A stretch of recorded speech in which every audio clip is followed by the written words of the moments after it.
My name is Don McCain, and I want to tell you the story of two young men. One young man was a young farm boy, and the other one we'll get to later on in the story, but the first boy I want to talk about lived on a farm with his family, his brothers, two of them, his mom and dad. Enjoyed the life of farming because he could hunt and he could fish and he could do things of that nature. And it was great as a child growing up on the farm. But once he got to the high school years, it was different. When he got to high school, he noticed his friends in high school that weren't farm kids, well, they had nicer clothes, they had nicer homes, they had nicer cars. They were able to go to the movies more often than he and his brothers could go to the movies. And he began to start thinking within himself, how can I get off the farm? How can I do better for me? How can I do better for my family? Because I don't want someday for my children, if I have children, to be embarrassed to bring them home to our house because it's not as nice as their friend's house. So he made a determination as a young man in high school that when he got out of high school, he was going to find a better way for himself.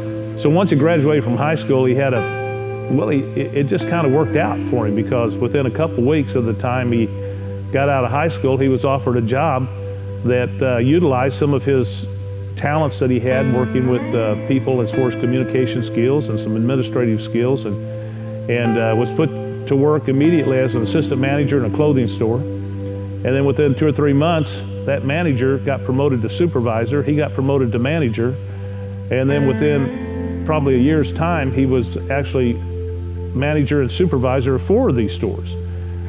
So at his age, under 20 years of age, he was making a lot of money. He had lots of fancy clothes. He had a fast car.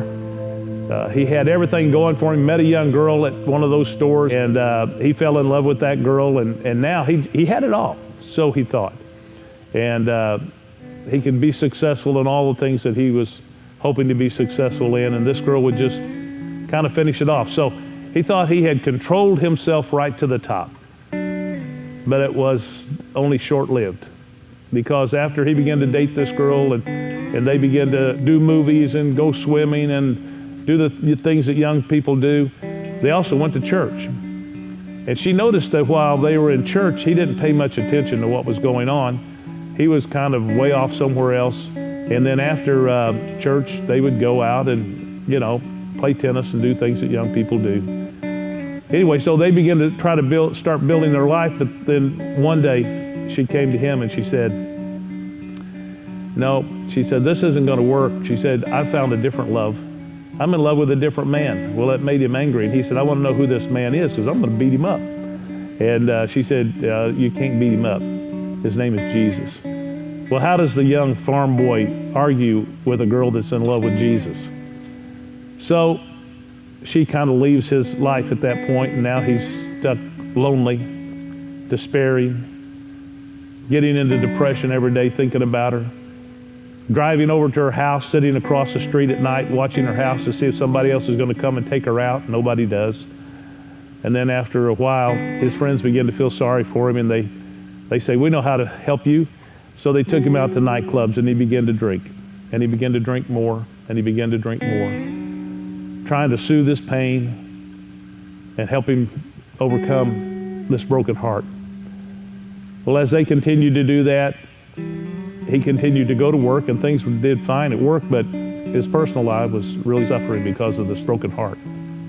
And then one night he decided, I know how I can fix this depression I'm in. I live fast, I'm going out fast. I'm going to drive down the interstate and hit that bridge down the road at 100 miles an hour, and that'll end it. So that's exactly what he did. He got in his fast car, headed down the road.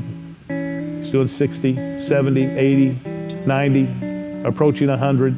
He can see the bridge coming up. He knows now it'll just be a matter of a few seconds. He'll hit that bridge and his pain will be over. But there was somebody else riding in that car with him. No, not somebody he could reach over and touch, not somebody he could look over to. But down inside of him, this voice spoke within him and said, if you hit that bridge tonight, you're going to go to hell. All of a sudden, fear came upon him. he slowed the car down and he pulled over to the side of the road and just sat there and pondered what was going on. What is this? I don't believe heaven's real, but I believe hell is real. I'm scared to death to die right now. All that confusion just led him to, I guess I'll just go home and somehow or another wake up tomorrow and it'll all be better.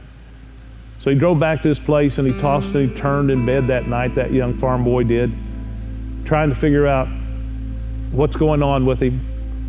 And as he's laying there, he got angrier and angrier because the pain was strong. He still loved this girl. He couldn't get that out of his heart. The pain and the suffering was great. He couldn't kill himself.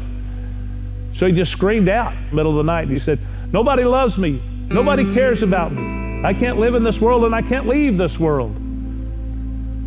And then something very crazy happened when he said that. An audible voice spoke to him. I mean, someone else was in the room. He looked over at the door when he heard this voice, and there was nobody there. There's nobody to see, but he could hear the voice. It was as loud as I'm speaking right now. And the voice said to him, I have always loved you, and I will never leave you, and I will never forsake you. And instantly, that young farm boy knew within himself, that is not just a figment of my imagination. That is the voice of Jesus.